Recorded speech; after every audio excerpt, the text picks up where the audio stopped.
We have created a health crisis in this country, an environmental devastation and destruction situation that are no longer sustainable.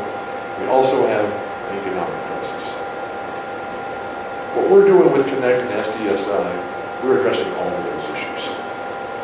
I want to be in a situation where my children come to me and say, not thanks for coming, Dad. I want to hear from them, Dad, thanks for the most wonderful words that you've given to me. And that's why, as we close, I want to change it from Tchaikovsky to Bob Dylan. Great poet who had the perfect song for today's occasion. The times they're changing. Our senators, congressmen, please heed the call.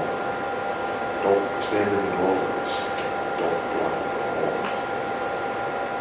We need your help. We're not going away.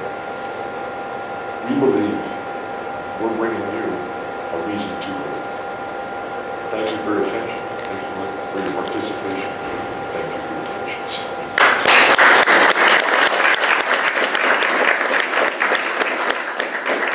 We don't have time for questions. If you don't have any questions, I can get on to the main body of my presentation. Feel free, they don't just have to be about innovation policy, any NBA, basketball stuff, but feel free to ask questions. Anyone? Yes, Matt.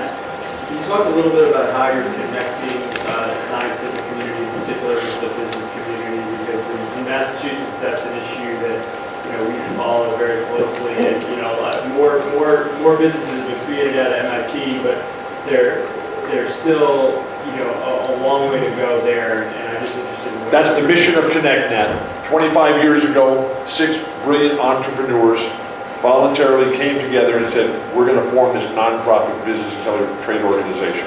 In those 25 years, Dwayne has been the executive director and CEO for the last 6 years. But in those 25 years, over 2,000 companies have been started, and $150 million in startup capital has been raised, and over the course of time, those 2,000 companies, they regularly contribute over $80 million per year to the San Diego economy, just from these startup companies. And so the constant work between our organization, Connect. My focus is on sport innovators. Dwayne is in charge of the whole gamut. Dwayne is in charge of clean tech, of Biocom, of ComNexus, and the Software Industry Council, and all the different divisions of that. But the working with the universities, the working with the business communities, and that constant struggle to make it happen, to bring those ideas out. That is our entire message of Connect, to help other people. And when you look at the great leaders who I've been touched by, Wood, Bird, Dwayne, Dylan, Garcia, Neil Young, their job, they make other people happy. And the ultimate responsibility of what you people do, the ability to touch so many lives by changing simple rules and thinking about innovation, thinking about how we can help these companies. The incredible nonsense that distracts us from the goal. I mean, it's like if you came to a basketball game and you're Magic Johnson or you're Kobe Bryant or you're LeBron James and you're worried about what the guy is selling for popcorn out there instead of how are we going to win this game? And those distractions that take this group, what goes on right here in this most incredible and important city, it is mind-boggling that we cannot focus on what we really need to do on the big picture issues of dreaming forward. So we come here today with the message of think about innovation, think about sport business, think about all business, and moving forward and the value that you can add to help us. Happiness begins when selfishness ends. Did that answer your question? What was your question? Science and business. Yes, sir. A little change of topic, but I was wondering what you thought of college athletes, especially basketball athletes. Should they be financially compensated for the work they do in terms of the sports? They are. And I do not believe that they should receive a cash stipend. But If you go to a school like Stanford, and I only know this number because I've got some children who went to Stanford. The value of a scholarship at Stanford is $50,000 a year. That is the greatest asset that any person could give. And one of the worst things that we have in our world for our young people is that they're growing up in a world of entitlement, thinking that, okay, where's mine, where's mine, where's mine? As opposed to we are giving them this incredible chance. And that's what we do at Connect. That's what we do at SDSI. We give these companies, we give these children a chance to go and do something, to train their mind, to learn, how to think, how to build, and then get started and get involved in this entire engagement. And while there are incredible resources in sport, in college sports, the NCAA, I'm a supporter of the NCAA. Are there problems and issues that can be changed? Certainly. But these are people who are trying to lift up these college students and give them that opportunity to dream, to live and to build their own lives. And if the students don't take advantage of that, that's not the NCAA's fault. So I do not believe that they should be paid an extra cash stipend.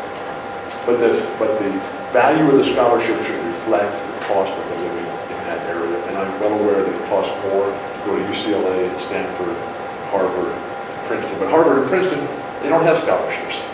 And so, in some places it costs more to go to school. We're proud to live in San Diego. We hope you come visit us. You might like it. Any other questions? Yes? Do you think they'll come to a bargaining agreement for the next NBA season? In all of sports, there is incredible labor and management dispute, just like there is in politics. And everything you read right now is all negotiations. And until there's actually a lockout, then don't believe any of it. Because Bob Arum, the great boxing promoter, when he was caught in a lie one day, they asked him about it. He said, "Oh, that was yesterday. I was lying yesterday. Today I'm telling the truth." Bob is just a great guy, but this is about deal making. This is about business, and that's what happens. And the biggest impediment to the deals being made, in that for football and basketball, the league owners, they will continue to get paid by the television networks, even if there are no games. So when you have a company like ESPN, who has revenues this year, ESPN revenues this year of $7 billion, and the ability to keep paying owners who have now no expenses, they'll be able to last longer than the players who are living paycheck to paycheck. So right now, it appears that there will be a lockout, but really, in the world of sport, professional sport, the big time guys, NFL, baseball, basketball, hockey, it's really just a lot of rich guys dividing up the money.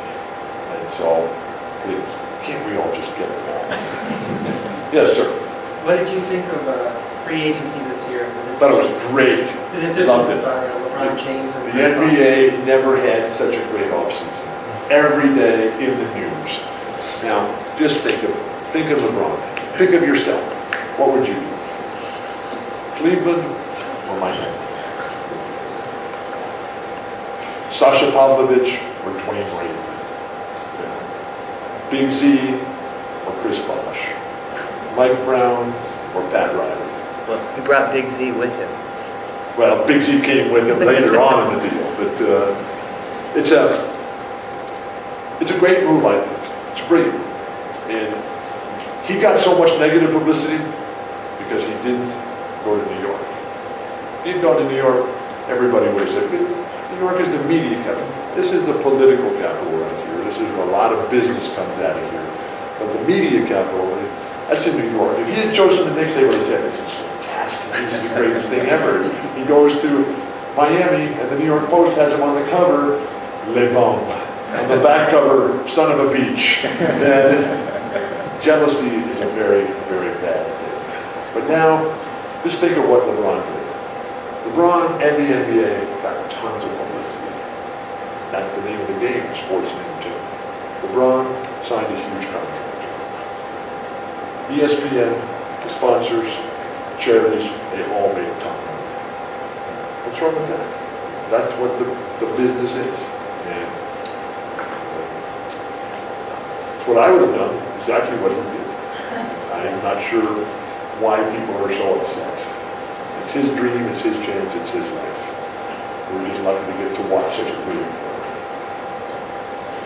Yes, sir. Well, on that, do you think that he could ever be as good as Michael Jordan now that he's with Wade and Bosch? If he wins 7 or 8 or 10 championships, he could probably be better. You know, Michael Jordan and all these guys who were criticizing LeBron, you know, Michael Jordan had Scottie Pippen. He had Phil Jackson. Magic, he had Kareem, Jamal Wilkes, James Worthy, Bob McAdoo, Ron Nixon, Byron Scott, Pat Riley, Jerry West, Jay Carter. It's easy to sit there and criticize. They're not, you know, they're living in Chicago and LA. They're not living in Cleveland. Hope nobody's from Ohio in this room. We love Ohio. That's